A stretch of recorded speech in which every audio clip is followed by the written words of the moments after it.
Welcome to Curiosity Uncovered. This program we now have allows us to explore the many things we here at the Science Center are curious about. We think if we are curious about it, someone else might as well be. So today's topic is about coral reefs. Coral reefs are actually animals, despite the fact that many people think that they are plants.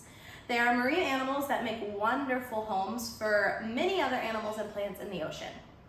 Coral reefs can be found in oceans all around the world, especially in the warm tropical waters. Some of the most well-known coral reefs are the Great Barrier Reef in Australia or the coral reefs in the Caribbean Sea. They are amazing ecosystems and great houses. One of the reasons we decided to do this topic on coral reefs today is because of some really wonderful news. The largest coral reef has been discovered, and here is an image of it. This has been found by scientists in the Southwest Pacific Ocean near the Solomon Islands.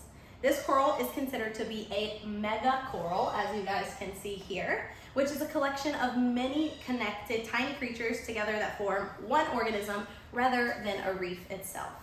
And guess how old they think it is? A little over 300 years old.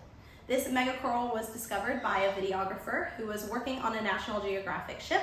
The ship was visiting remote parts of the Pacific to see how it's been affected by climate change. They were diving in a spot originally marked as a shipwreck when things started to look a little unusual to them. So as usual, they got curious and they dove deeper. The team described seeing the coral in the Solomon Islands as like seeing an underwater cathedral. He felt a huge respect for something that survived for so long, saying it was amazing to think this coral was around during the time of Napoleon. Scientists measured the coral with a special tape measure underwater, and they measured 34 meters wide, 32 meters long, and 5.5 meters high. Coral reefs are extremely important organisms, and they face serious threats due to the warming oceans caused by climate change. Corals are made up of tiny living organisms called polyps, which grow together in colonies. Some corals form hard skeletons, creating vast reefs where many marine creatures live. These reefs are crucial for supporting the livelihoods of about 1 billion people through tourism and fishing. Interestingly, this new discovered coral is in deeper waters, which might have protected it from the warmer surface temperatures. As of right now, it was noted that this massive coral was in good health, despite nearby shallow reefs being degraded due to the warmer seas. This large, healthy coral in deeper waters offers a lot of hope for us. The coral was identified as Pavona clavis, and this provides a home for shrimp, crabs, fish, and other marine creatures. Scientists plan to study it a little bit further to learn more about the oceanic conditions in the past. A recent report found that 44% of corals in the warm waters are at risk of extinction, a significant increase since they were last assessed in 2008. This highlights the urgent need to protect these vital ecosystems. So how do we protect them? You can do them a lot of different ways. One big way is to reduce your carbon footprint.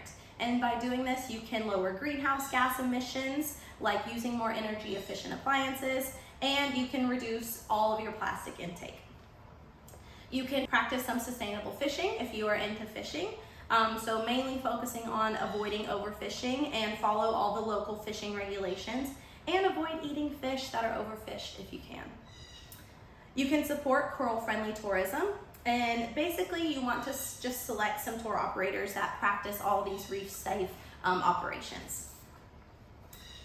Absolutely do not touch the corals. They are living organisms, and unless you are trained on how to handle them and take care of them, it's best to just look and admire them.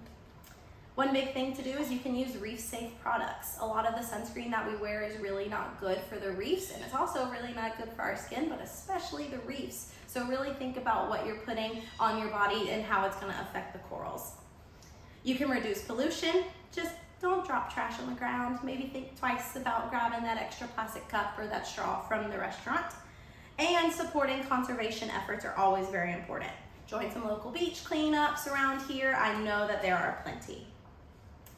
Now, if you are interested in doing a fun activity with some students that you have, or maybe you have some kids of your own and you're watching this, We here at the Science Center have done a couple of different variations of making coral reefs with our kids while we've talked to them about how special coral reefs are. And here are a few versions here. You can make a big one with egg cartons, tissue paper, cut out little fish and pipe cleaners, and then here's a couple of smaller versions. Pipe cleaner one is really easy because you can just stick those, or the egg carton one is really easy because you can just stick the pipe cleaners right through. And then you can get creative, talking about all the different types of corals and how those different types of corals allow different sea creatures to live in them. So thank you all for joining in, and I hope you have a wonderful day and stay curious about our wonderful world.